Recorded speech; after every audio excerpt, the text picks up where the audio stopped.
What's up, everyone? Welcome to The Point. I'm your host, Ana Kasparian, and we are doing something a little different today. Usually we have a panel on, we talk about salacious topics that are probably going to go viral, but today we're going to talk about something completely different, and we're going to have an awesome guest on. One of my absolute favorite podcasters on this planet, Joe Rogan, who is a man of many talents, probably the most intellectually curious person I've ever met or heard of. So I'm fangirling right now. I hope you're not embarrassed. Well, I'm fanboying, so we're all right. Awesome. So I actually went on your podcast. When was it? I think it was in November of 2013, and I was so nervous because you do a 3-hour-long podcast with no breaks, no script, no prepared questions. You just have people on to talk, which makes people nervous, no?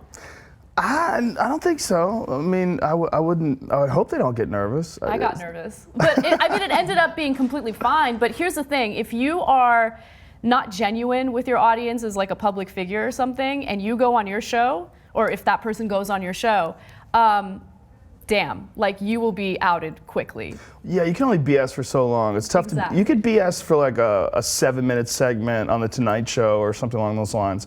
But when you do 3 hours with no break, uncensored, and also live, yes. There's no editing, it's streaming to Ustream. Yeah. So yeah, you can get exposed. And I love how there are other influences that might maybe hinder the performance of someone on your show. Yeah, that happens. Yeah, that's good too. Get them all doped up so they don't know exactly what they're saying. Yes. Oh, yeah. So I actually listened to your podcast with Shane Smith, which was one of my favorite podcasts. And what I loved is in the beginning, it was like this super intellectual, interesting conversation. And you can hear him drinking and getting more and more belligerent throughout the show. So toward the end, it was like, stuttering and mumbling and everything. But he was still a super interesting guest. But I love that. That's what rocks about podcasts. It's just so laid back. Yeah, there's no producers or network or notes or direction. You just kind of, it's a conversation. Like the term interview, I don't like that term that much.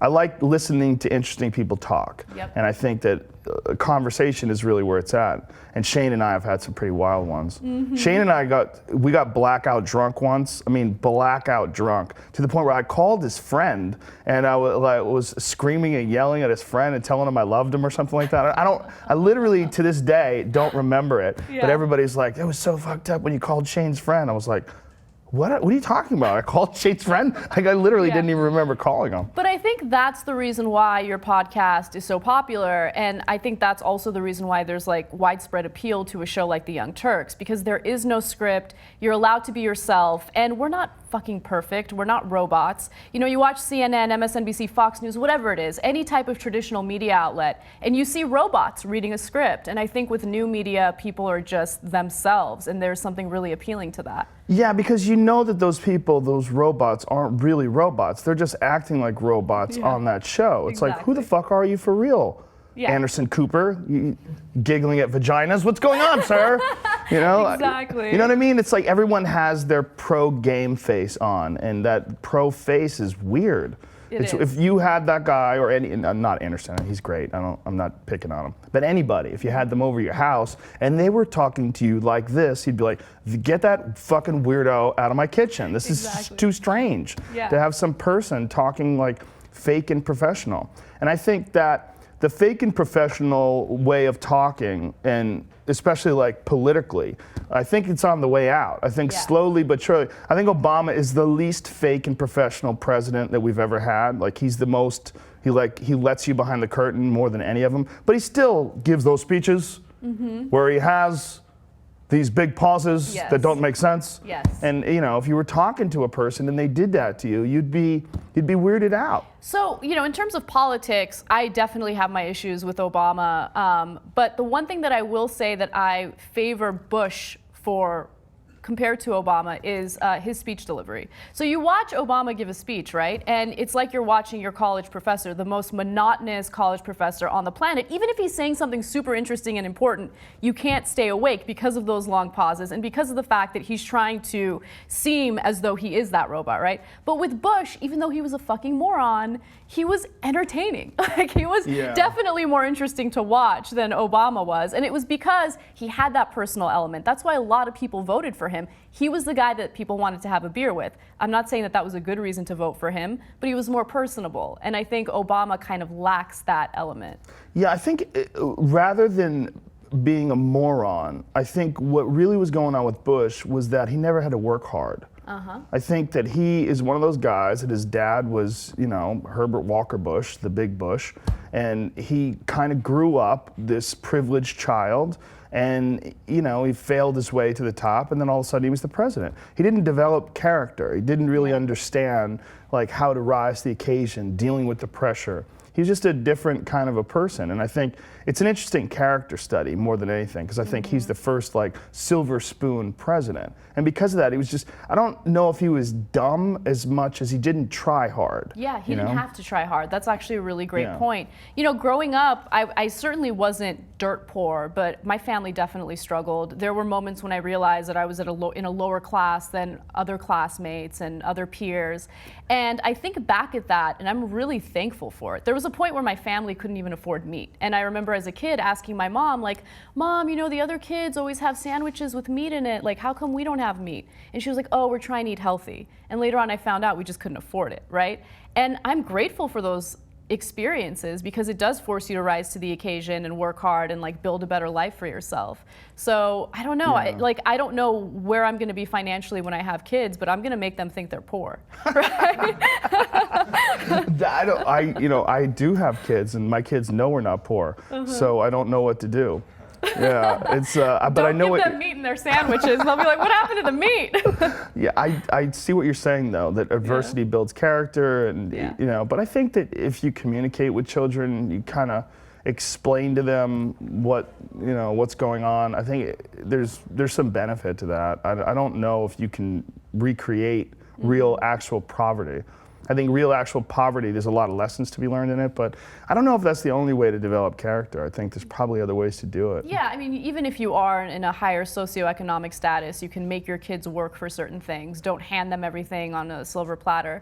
Well, I asked a bunch of people on Twitter to let me know if they had questions for you, right? And so there were some pretty fun questions. I wanted to, ask you to see, what you think. One of the more interesting questions was whether or not you would run for office at any point. Never. Never. Why No is desire. That? I don't believe in the system. I think it's so rigged and so beyond fucked.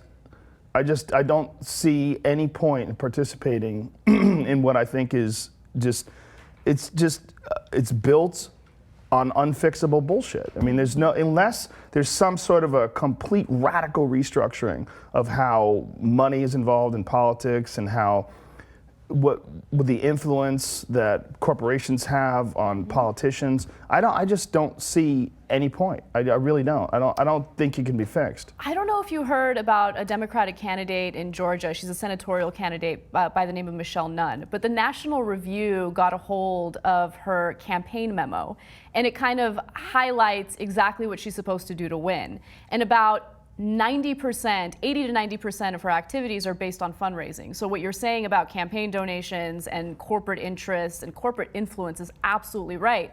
And the crazy thing is, for her senatorial campaign, the goal was to raise somewhere between 18 to 20 million dollars. If you're going to be focused on raising money for your campaign, how are you going to represent your constituents? You're not, right? You're not. So I totally agree with you on that. But let's say something like Wolfpack, which is a political action committee by the Young Turks, which aims to take money out of politics. Let's say something like that actually is successful. We pass an amendment to the Constitution. All elections are publicly financed. Would you have any interest in running for public office? No. I'm a comedian. I'm a cage fighting commentator. I really, there's better people for sure. I also don't think that there should be a person that runs things. I don't agree with it. I think it's an antiquated system that's based on alpha male chimpanzee behavior. I really do. I think the idea of one guy, like a president or one woman, one alpha that rules the whole. It's ridiculous. We have the internet now, and I honestly think that the internet is the best way to govern things. Right. I think it just has to be figured out how people can have a say. Like, representative government is not necessary anymore. The idea of it being like you need a senator, you need a congressman, you need a representative of your state, I don't think that's necessary anymore. I don't like the idea of it. I think the idea of it was based on when it was impossible to communicate with people that were thousands of miles away. That's not the case anymore. Now you can have instantaneous communication with people all over the world. And I just think this idea of presidents and congressmen, and that's how we should dictate laws, and that's how we should figure out how to govern an ethical society, I think it's antiquated. Interesting. So how would you govern a country like the United States if you don't have the system that we have set up? And by the way, I mean, to say that there's one person who calls the shots is a little unfair, because we do have a system of checks and balances. Of course, it has been corrupted by corporate interests, so these people who are supposed to represent us don't represent us. But let's say we do away with the judicial branch, Congress, the executive branch. Like, what would you preferably see in the U.S.? You'd have to get some of the best minds in the world to sit down and restructure it and try to figure out a better way to do it, and do it from the ground up, and not do it based on the system that we already have in place, try to fix it. I think the system that we have in place is just, it's so crazy, it's so ridiculous that you would have to start from scratch, and you would have to figure out some sort of an ethical, honest way to handle everything. And I don't know. I'm not qualified. I'm not qualified to manage that. I'm not qualified to engineer that. But I think there's a way better way to do it than what we're doing now. What I love about you is the fact that you're so real about who you are, right? I think people who are public figures have to pretend, or feel the need to pretend, as though they're the best at everything, they know everything, and they don't like to admit when they don't know something, right? And I feel like, you know, through your podcast, you're really clear about things that you don't know about, and you want more information about it. And I think that intellectual curiosity is important, and that self-awareness is important. You don't pretend like you're a freaking superpower, and that's good. But the one thing that I do want to ask you about is, you know, how do you kind of recreate a system when you have such severe political apathy in the country? So let's look at Los Angeles as a case study. Right now in Los Angeles, officials just voted to do like a cash lottery to incentivize voting, because voter turnout in LA specifically is so low. When it comes to local elections, only about 16% of people show up. 16% of Angelenos show up to the polls. So how do you change that? Why are people so politically apathetic? I think they don't believe in it. I don't think they believe in the system. I think there's a lot of people that believe in exactly what we've been talking about, that the system is so corrupted and so manipulated that what's the point in showing up and wasting your time if all these political decisions are being essentially made by corporations? And I think there's a lot of validity to that. If your time is very valuable, if you have a family and you have a job that requires a tremendous amount of time, plus commuting, plus traffic, you're like, fuck this voting. It's all bullshit anyway. It's all being controlled by these giant corporations and special interest groups, and why should I waste my time? Yeah. And it's that exact apathy that allows the system to stay in place, ironically. I mean, that's what's really kind of screwy about it. Yeah, and you had a movement like Occupy that was immediately discredited. You know, whether or not they had a very specific or focused goal, it didn't matter. I mean, I feel like the establishment was already set on tearing them apart and pretending as though they are completely illegitimate, when in reality they had some serious concerns, the majority of which centered around what you just mentioned right now, money in politics. That really has destroyed every single element of our so-called democracy. Well, Occupy also highlighted how creepy the system really is, because there's been so many people that it's been proven that were a part of Occupy that were actually working for the government, whether they were working for the FBI or the CIA or the undercover this or undercover that. There was a bunch of people that are hanging out pretending to be hippies that were in fact, you know, agent provocateurs or what have you. That's the most ridiculous misuse of taxpayer money ever. I mean, if there's a real issue, if these people are actually doing something and you have to bring someone in undercover to stop some sort of a terrorist threat, that's one thing. But these are just FBI agents or whatever organization, agents that are just fucking around and trying to drum up illegal activity so they can arrest people. I know, I think that was also indicative of a larger issue that we have in the country, which is elected officials, people in power, people who have authority that do not want political activism in the country, right? And I think that it's clear in the intimidating or intimidation that you experience through the NSA, spying on every single element of your life. It's evident in the way that they treated Occupy protesters. I think it's evident in the way that they treat Ferguson protesters. Protests and political activism is not meant to be convenient. It's not supposed to have a time limit. It's not supposed to be in a certain area at a certain time. It's supposed to rile people up. It's supposed to get people to think, right? So what are your thoughts on what's happening in Ferguson and these protests? Like, do you feel that the police brutality there, or the police, I shouldn't say brutality, the police actions there are justified, or do you feel that, you know, there's something else at play? I don't even think the police feel that the police actions are justified. I think that they're just trying to control it.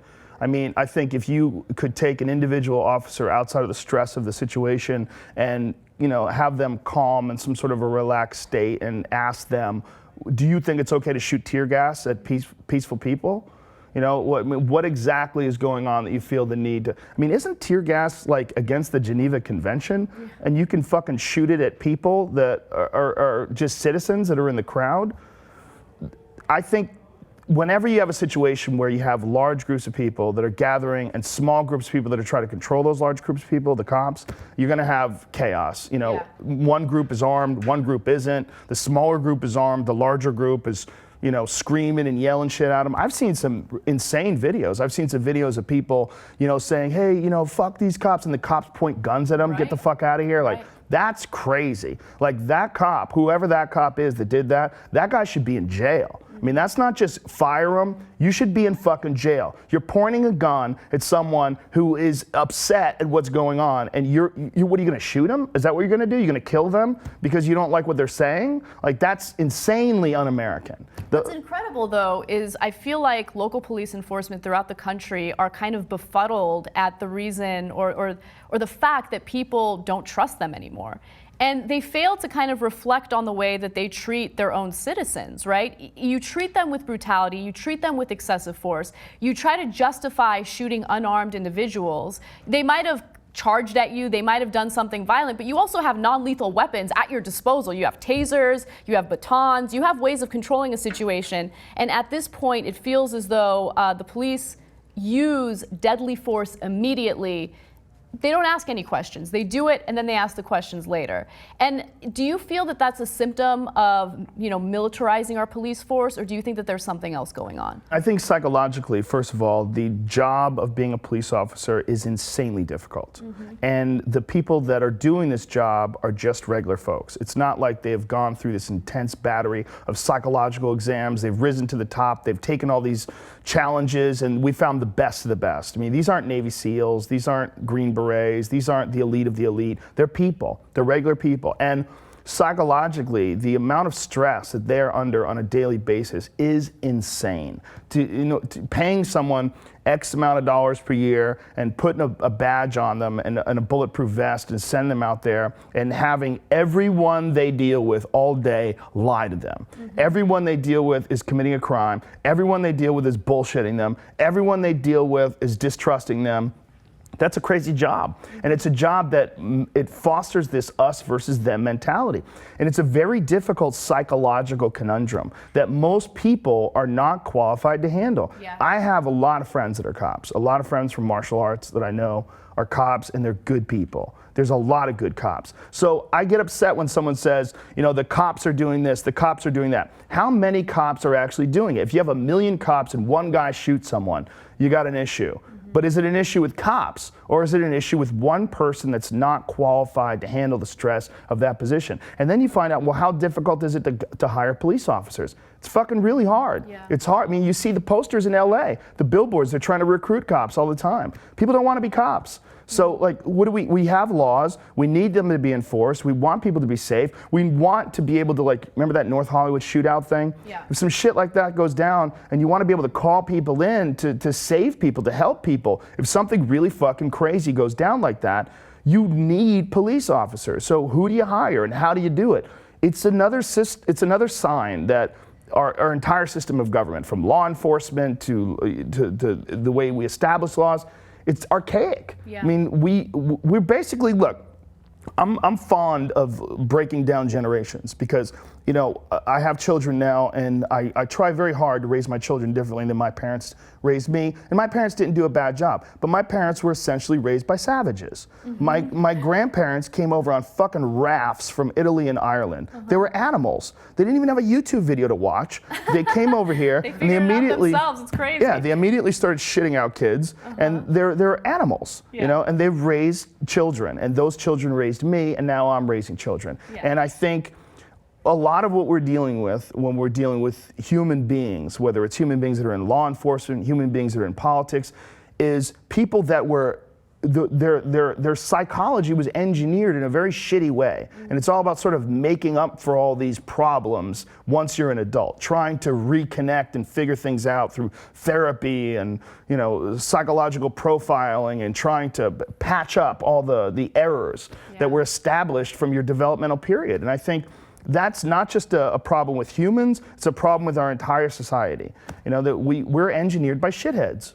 That's a really fascinating perspective. I love that. How can shitheads be cops? Yeah. You can't. I mean, I think that the job can attract a very particular type of person as well. So we have a comedian that comes on our show quite often, Jimmy Dore, and he talks about how the majority of people who want to become cops, and this isn't based on statistical evidence, this is just his perspective. The majority of people who want to become cops are power hungry. Right? And they like to flex their muscle, and they like to be the authority figure. And that in and of itself leads to a corrupt system. It leads to a system where, you know, that power balance, that power struggle continues, and they flex that muscle a little too much in some cases, and people get killed when they shouldn't get killed. And I think that also is an interesting perspective, but how do you mitigate that? It's difficult. It's a real good question. Yeah. And I think the same can be said for politicians. Yeah. The worst person to run the country would be a person who wants to run the country. Like, most of the time. Then maybe you should try to run the country. That. It's not happening. Since you don't want to do it. Let it go, folks. Yeah. All right. Well, I want to shift gears a little bit and talk about our good friend Stefan Molyneux.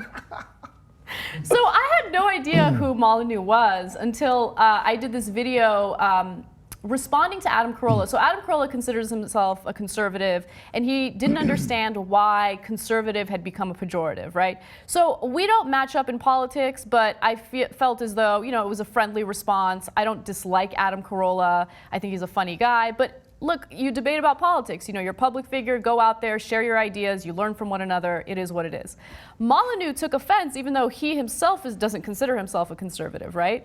And he put out like an hour-long crazy-ass video, and he was a snarky piece of shit. I'm gonna keep all it real. of his videos are hour-long crazy videos. Yeah, they are. Yeah, they are. I want to give you Man can guys talk. just a quick taste of some of the stupid shit he said in his video. Take a look. Another person that I'd never heard of before, by the name of Stefan Molyneux, I hope that's how you pronounce his name, did a video response to me. And in his video response, which by the way was about an hour long, he made a number of pretty condescending statements, including the following. See, I don't wear a lot of makeup here. I don't wear a lot of makeup. In fact, I wear no makeup. Why? Because I actually do some research, right, before I create a video. You know, it may not be the end of the world to do a little less foundation on the skin and a little bit more foundation in critical thinking.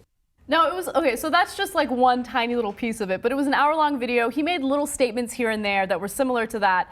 But, you know, you listen to him and you think like, oh, he seems like he's well-read. He seems like he's not a dumb guy. We don't agree on politics at all or any type of ideology. But he's like a master manipulator because he makes you think that he's actually sane and he is basing his arguments on logic. And then you read a little more about him and you realize that this guy is actually pretty freaking dangerous. I don't know if he's dangerous. Really? When you're asking people to like abandon and excommunicate their family members because they don't have the exact same thoughts as you, you're dangerous. Well, if you listen to him, you're dumb. So is it dangerous to trick dumb people? Maybe. Yeah. I mean, it's possible.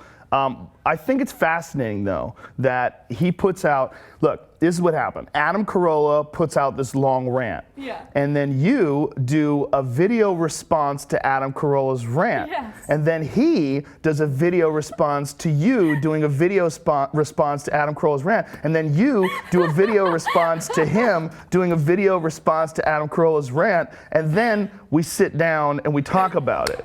I mean, the whole thing is so ineffective. Really, the best way would be to have him in the room or have Adam in the room. And I think that's the problem. I respect Adam. I would love to sit down with him and have a conversation with him because I think he's sane. After reading more about Molyneux and some of the crazy things that he's talked about on his show, I have no interest in talking to him because I don't want to legitimize that guy. He's not a legitimate person in this conversation, and I actually regret my response to him. I thought that was a terrible idea. But you regret your response to his response to you? Like this conversation now, I don't regret that, no, because it gives me an opportunity to talk about how I really feel. Look, here's the important thing to take away from that entire conversation, right?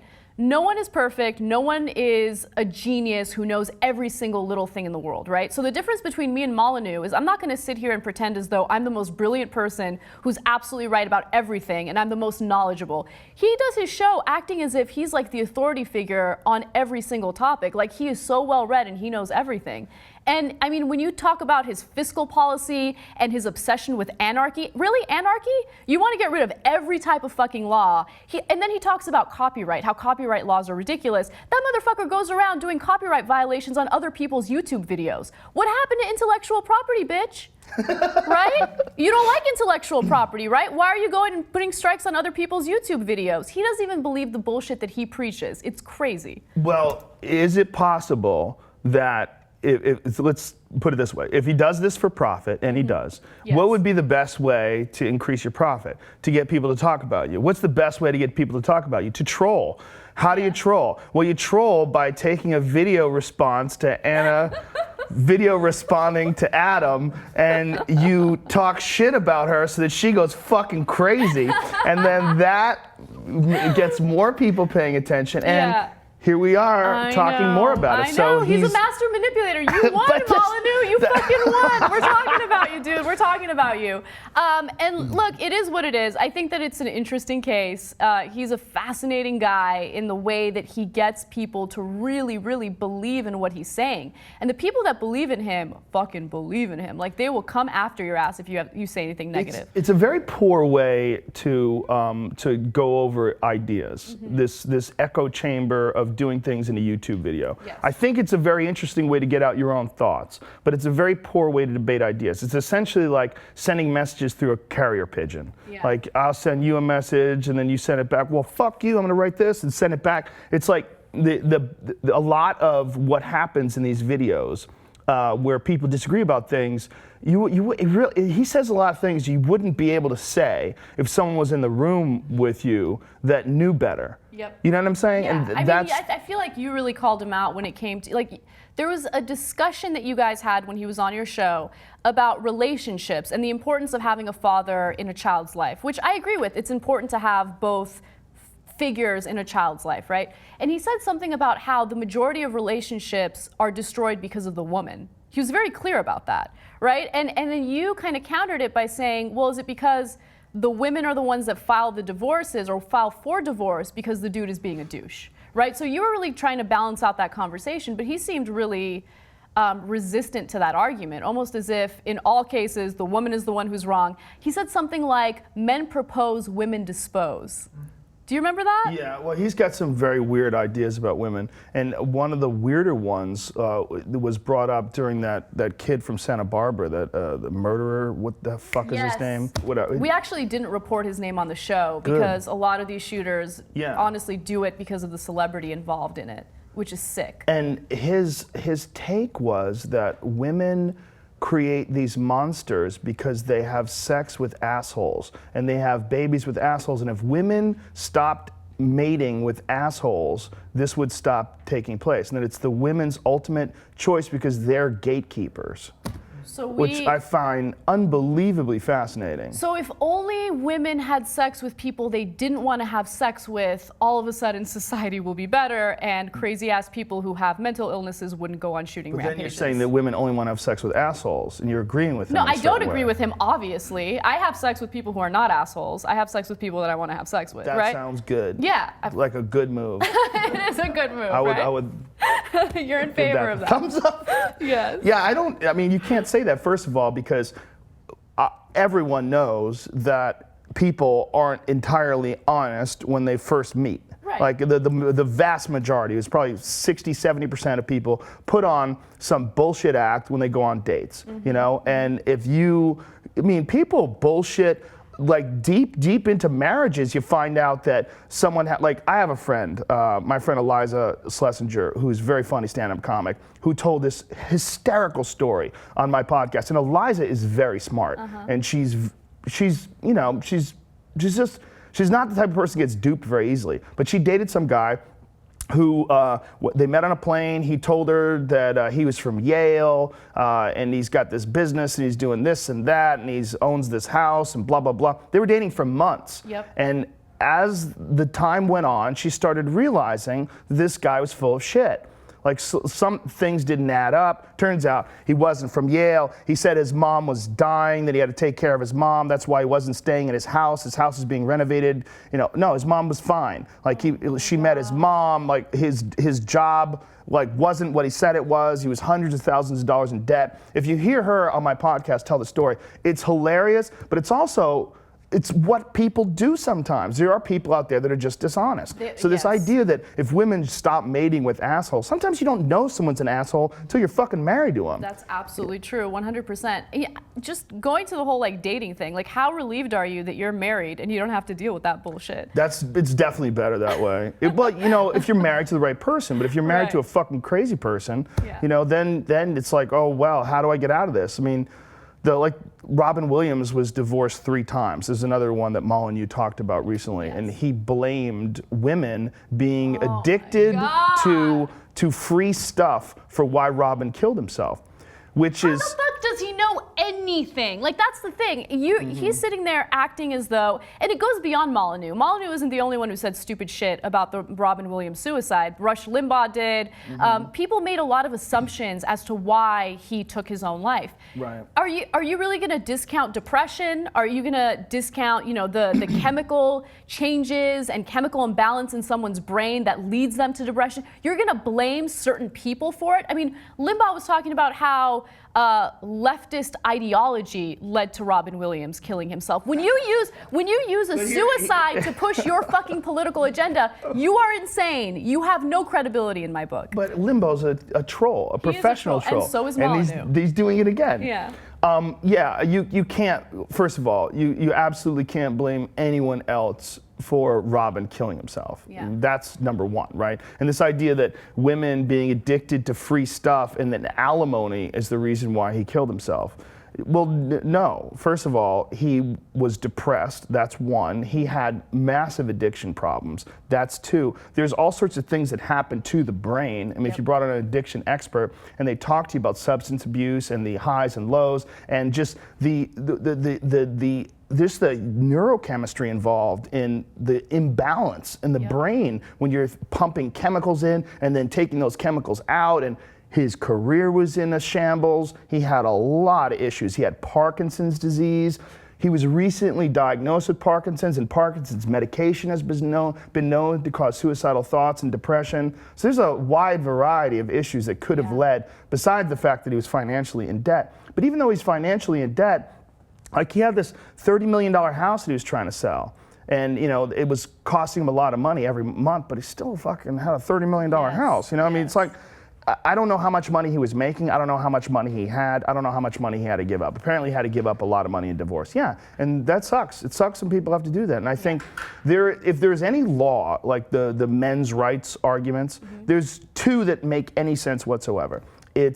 there have been instances where people have been denied visitation rights, Yes. seeing their kids, and denied custody, and people have lied. Yep. But men have lied too, and women have lied too, and it's more about dishonest people than it is about anything. Yeah, I think that men's rights activists do have really good points when it comes to the prosecution of men versus women. I mean, if you look specifically at pedophilia, right? Or if you look at a male teacher in his 30s having sex with a 14 or 15-year-old student versus a female teacher in her 30s having sex with like a 14 or 15-year-old male student, I know you're going to disagree with me. You're going to be like, well, yeah, the boy wanted it. The boy wanted it. I know. No, I'm going to disagree with you. Because it's not possible. This is what I mean. I have a joke about it. It's a man can molest a 14-year-old girl, but a grown woman can't really molest a 14-year-old boy. She can only let him fuck her. And it's not the same. Like, the boy's gonna be okay. He really is. I mean, he'll be a little confused at first. Don't you think that double standard in our justice system is ridiculous? That a man is gonna go to jail for a long time if he does that, but a woman doing the exact same thing doesn't face any. No. I mean, she will face consequences, but it won't be as severe. I think there are double standards that make sense, and I think that's one of them. I think that double standard makes sense. All right. Just look, there are double standards for sure. You but would be comfortable with a 35-year-old female teacher? if she was hot and I could take my son fishing and talk him through it for the weekend, like, look, dude, you met a freak, okay? It's not normal. You know, What keep am I away to do from with her. This guy? That's hilarious. Look, I'm being honest. I mean, I would say, look, don't marry that crazy bitch. But one day you'll be laughing about this. But right now, I know it's confusing as fuck. But it's just not. I just don't think it's the same. I don't think it's good. Okay, I think she definitely should be fired. She probably should, you know, face jail time or something like that for fucking 14-year-olds. Obviously, she's a crazy person. But I don't think it's the same crime. I think it's a different crime. I think men having sex with young kids really freaks people out more, and I think it should. And when you see some hot woman and she's that's some broken crazy bitch. I mean, it's a different thing. And it's Don't why you is think it so many of crazy bitch having sex with your young impressionable son could be a really, really bad idea? not really, but kind of bad. I think it could be a kind of bad thing. It's amazing. Yeah, look, men and women are wired differently, but I still don't agree with that double standard in the justice system. Okay. And also going back to the men's rights activists or whatever, yeah, the whole thing about holding children hostage in a custody battle, I fucking hate that shit. Yeah, I think that's awful. It is bad. It's awful, but I think the real problem is dishonesty. It's very difficult to find out when, okay, say if you're a judge and this person comes in with their husband and they both have two different stories and it's very difficult to figure out who's telling the truth. You know, who do you side for? Who do you side with, rather? Who's telling the truth? It's very difficult to know. I mean, is it the man? Is it the woman? Whose lawyers are better? Whose story makes more sense? Then you have the children involved. The children have to give their side of the story. Who's been coached? Yep. You know, I mean, I don't know. It's an incredibly complex situation in every single instance for the most part. Which is part of the reason why, you know, I'm now 28 and almost everyone around me in my age group is like either married or having kids or they're in a serious monogamous relationship. I'm nowhere near that, right? And I don't feel bad for myself because take your time. Take your time. The last thing you want is to be in your late 20s or early 30s dealing with divorce and a custody battle where the other person is going to fucking try to destroy your life. And it gets really, really heated sometimes, and that scares the hell out of me. Well, I think it's incredibly important to establish what kind of a relationship you're willing to have and what kind of people you're willing to have relationships with. You know, when you're young, it's hard because it's just like find somebody hot, you know, and it's also difficult to find people that are willing to have sex with you. So you find someone that's attractive. I bet you don't. I'm just kidding. You find someone attractive, you know, they're reasonably nice to you. You're like, fuck it, let's do this. And then next thing you know, that's your girlfriend or that's your boyfriend, and you're dating them, and then, you know, they have crazy demands or they're nutty or they go through your fucking email or you find them, doing weird shit, and it's like, oh great, now I got to peel the layers of this onion and find out what kind of crazy person I'm sleeping with. Yeah. That's a lot of people's like lives. You have a little bit of experience in that. Oh yeah. Oh yeah. Do you want to elaborate a little bit? No names. No, look. No names. Look, I've been the other person too. I've been the crazy fucker too. Really? Yeah. What did you do? Tell me. I don't know anything. When I was young, I was retarded. I think that I'm probably retarded now, but not as much. I think that it's hard to get your shit together, and it's even harder to find somebody else who has their shit together. And for two people to both have their shit together and then like mutually understand each other and enjoy each other's company and enjoy having sex with each other, enjoy spending time together, and then you take it to the next level, have children together. I mean, it's complex. It's incredibly really hard complex. To find someone who's actually a good partner. Yeah. It really is. And if you don't, you're gonna be in a fucking quagmire, And I have a lot of friends that have been in those quagmires, and it's ugly. I have a friend that went through a divorce, and you want to talk about men's rights. Here's a tricky one. My friend went through a divorce, and in the divorce, his wife went to she planned the divorce out before she filed, and she went to every single good divorce attorney in town and consulted with them, so that when my husband went and tried to find a good attorney, he couldn't talk to them because there'd be a conflict of interest. Yeah, she planned this shit out. She went deep for months. Very manipulative. Yeah, well, not only that, they were married for quite a few years, and so he has to essentially pay her alimony for the rest of her life. They don't have children, and she lives in his $4 million house in the Palisades overlooking the ocean, and he has to pay for it, and she lives with her boyfriend. Her boyfriend comes over, and until she marries the boyfriend, he has to continue paying her. So if the boyfriend lives with her, he can contest it. So the boyfriend periodically has to move his shit out. So they'll send an investigator over, and then she's like, there's no one here. And then the guy's like waiting with a fucking U-Haul around the corner and pulls in and unloads his shit again. It drives him crazy. It's probably taken a decade off of his life. I mean, he had to significantly lower his quality of life and all these different things it's not child support. This is not about a guy, taking care of his children. It's just alimony. So she's not working. No. Wow. Why should she? Why should she work when she gets a free check every month? Molyneux right now is going crazy. Yeah. See, I told you. This is exactly what the issue is. He's going crazy. It's the goddamn women. Women are now starting to earn more money. So like in my situation, I keep dating guys who aren't necessarily established in their careers yet, right? And so I ask myself, like, if I were to end up with this guy, and if I'm making more money than him, and then alimony comes up, I'm gonna have to fucking pay alimony, right? You can't think about that though. I know. You can't think about that entering into any relationship as a man or a woman. No, exactly. Like it's not like something I'm sitting and like dwelling about, like, oh my God, what's gonna happen? But you do think about whether or not marriage is really worth it in the long run, because you give up a lot when you get married. You should also think about the fact that you might marry a bitch. If I might marry a bitch? You might marry some guy, who's a loser, can't get his shit together. And you're like doing well, then he'll start hating on it, like, oh, miss fucking career over here. And then, he goes off and plays disc golf or whatever the fuck he does.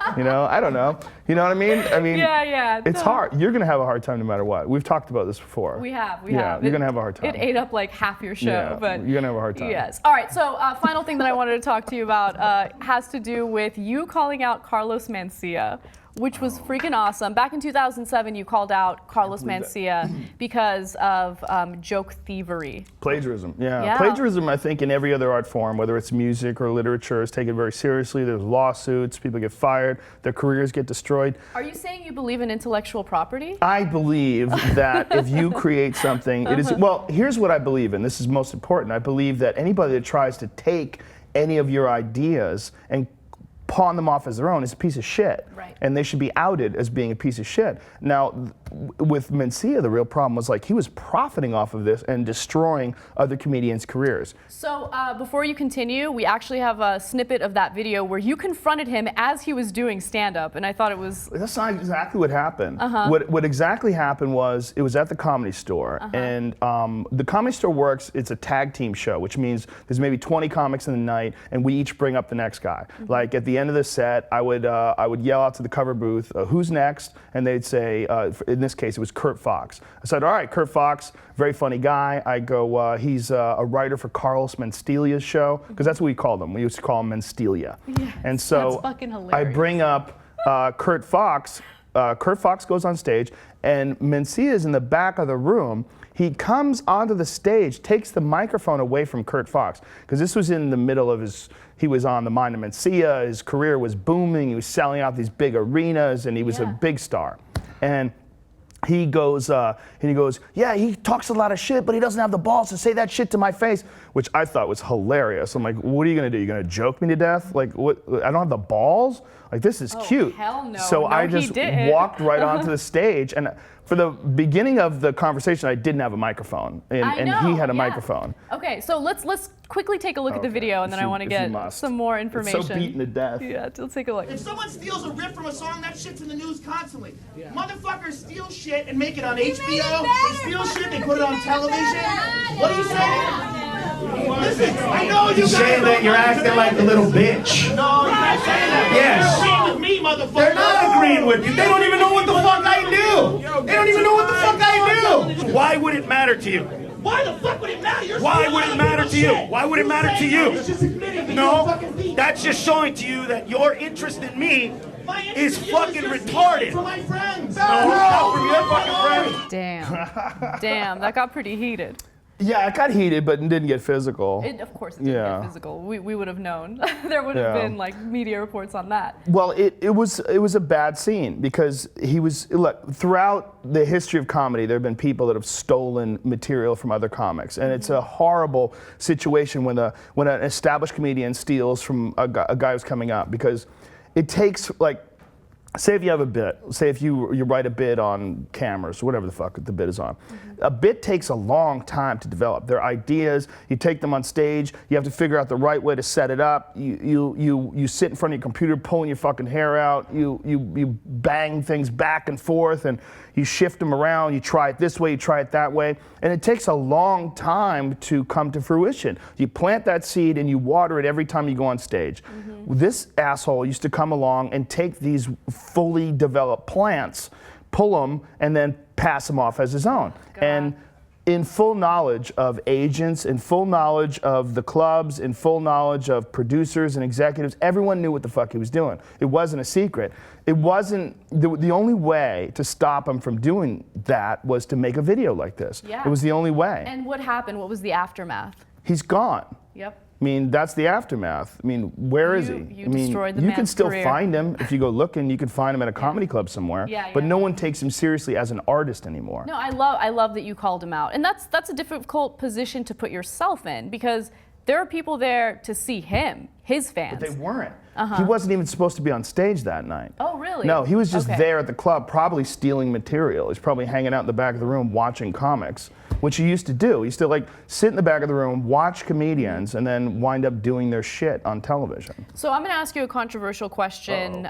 It's not controversial because it's going to make you look bad. It's controversial because it's going to make me look bad, because you're not supposed to speak ill of the dead. But it's an interesting thing that I want to bring up with you. So there were rumors that Robin Williams was known to steal jokes. It wasn't rumors. It was true. Yeah, it was without a doubt. He definitely did. I've never heard of a person that was accused of being a plagiarist that wasn't a plagiarist. I've never heard of a false accusation. And Robin definitely did it. He used to riff, and Robin was, in my opinion, like one of the best actors ever. If you see that 1 hour photo, you ever seen that movie? Like many movies. I think he was a brilliant actor. His style of stand-up comedy was this sort of riffing, thinking like he was coming off the top of his head, like this ad-libbing style. And a lot of times when you're doing that and you don't have like a set structure, you run into these spots where, like, fuck, you don't have anything to say. And what Robin used to do, apparently, was do other people's stuff.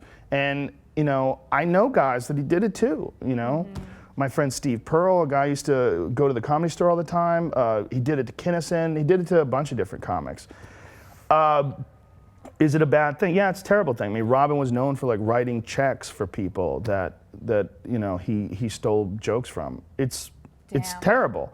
But you know, what can you do? I mean, I don't know if he ever addressed it. I believe he did. I believe he actually kind of admitted to it and said that he accidentally would do it, that they would these things would come to him when he was riffing, which, when you take into account his issues with depression and, you know, his psychological makeup, it might very well be possible that these things would come out of his mouth and then he'd be like, fuck, like he couldn't believe that he did it. I know guys who have done that, who have like been in the middle of a riff and then said someone else's joke and then realized, oh my God, I just said someone else's joke. Yeah. It Have drives you him ever done fucking that crazy. on accident? Has that ever I've never been- done it by accident. I steal my friends' jokes. Greg Fitzsimmons and I, when we were young, we really shouldn't have been, we talk about this all the time, we really shouldn't have been working professionally. We weren't good enough yet. Greg and I started out like within a week of each other. And we would steal each other's stuff when we go on the road. And we would say, like, hey man, I did your blowjob joke when I was in Connecticut. It worked great. And we would laugh about it, but we kind of had an agreement. We both steal each other's stuff. Yeah. I've definitely done premises that I wasn't sure if I had heard them before. But that was like when I was starting out. When you're starting out, you're kind of like, I mean, you really, no one ever should be paying a young comic to talk. You're really not worth it, you know? And if you do get a gig, you're really hustling. I mean, you're bullshitting. You really, I mean, anytime, like if you're doing comedy for like a year and someone's paying you, you're ripping people off. How the hell did you go from MMA to wanting to be a comedian? Like, by the way, being a comedian takes balls. I can't even imagine doing that as a career. TYT did like this tour thing where we're like trying to be funny, and I fucking hated it because I don't want to try to be funny. I'm not funny. I'm trying to inform people with, you know, news and stuff. So, like, what got you into it? Why? Well, I used to teach martial arts for a living. That's what I did. I was, I taught at Boston University when I was 19. I used to teach accredited course in Taekwondo. I was US Open champion and I won a bunch of Taekwondo tournaments. And from age 15 to 21, that was my entire life. That's all I did was martial arts. And I started getting a little bit disillusioned with it as I was getting older. I was nervous about my mental health. I was worried about head trauma. Yep. That was one of the things that I was really concerned with because I started doing a lot of kickboxing as well. I had a few kickboxing fights. And I was ultimately thinking, like, this is not, like, right now I'm okay, but this is not gonna last. Like, I'm gonna run into a point in my life where I'm dealing with like some serious issues. Like, I'm gonna be compromising the way I think. Right. And it was incredibly important to me to not do that. So I was trying to figure out a way out. And I was disillusioned with Taekwondo and I was getting into other more effective martial arts, and I had friends that were always telling me to be a comedian. And it was just, I would make people laugh like in the locker room, because martial arts gyms and places where people are training and fighting, they're really scary because you're gonna go out there and you're gonna spar, and when you're sparring, you're essentially like using all your muscle to throw your bones at each other. Yeah. I mean, you're slamming shins into heads and punches and all this crazy shit that's like, it's very terrifying. So I would be the guy that was making everybody laugh in the locker room. You were like the icebreaker. Yeah, and I would be like making jokes and doing impressions of our friends having sex, and you know, I was always good at doing impressions of friends. You're really good at impressions. Your Alex Jones impression is spot on. Even your Molyneux impression was spot on. I need Very to work good. on my Molyneux. My Alex Jones is much better. Black helicopters. But I was hanging out with him this weekend in Austin. He was off the tilt. It was awesome. You haven't partied with Alex Jones you haven't partied until you party with Alex Jones when he's really drunk. Oh, yeah. Sounds like a good he gets time. lit Hopefully up. he'll He's take a his real shirt Texan. off. Yeah. Oh, he takes his shirt off. He'll do it. I'll do it. I'll do it. He's a misunderstood guy in a lot of ways. Yes. But so I would make fun of my friends. I would just, we would joke around together and they would all be laughing and I would feed off that. I would try to make them laugh more. So I would come up with these little things that I would do. Yeah. And that's how I became a comedian. My friend Steve Graham is still one of my best friends to this day. If it wasn't for him, I would never be a comedian. He was an ophthalmologist and he's this crazy guy who was in the Air Force, and he literally said, you should be a comedian. Like, grabbed me by my shoulders. You should be a comedian. You're hilarious. I saw you just a few weeks ago at the Improv in Los Angeles, and you were hilarious. It was very, very good. So I'm glad that you went along with their advice. And Yeah, I'm glad too. Yeah. I'm glad I didn't get kicked in the head all these years. I'd be fucked by now. Yes. Well, unfortunately, we're out of time. Joe, you're fucking awesome. Thank you you. so You're much fucking awesome too. Thank you. Thank you for joining us. It was a lot of fun. My pleasure. I hope you guys enjoyed it. Now, I'm sure everyone knows who you are, but for those those who don't, let them know where they can find your podcast. The podcast is on iTunes. It's also on Stitcher. It's available on YouTube, Ustream, Vimeo, and it's a raw MP3 on JoeRogan.net if you got like a Zune or one of those old school things. Awesome, guys. Well, I hope you enjoyed the interview. Of course, we'll see you next week with our regular show. Share your comments in the section below. We love hearing from you guys, and we'll see you soon.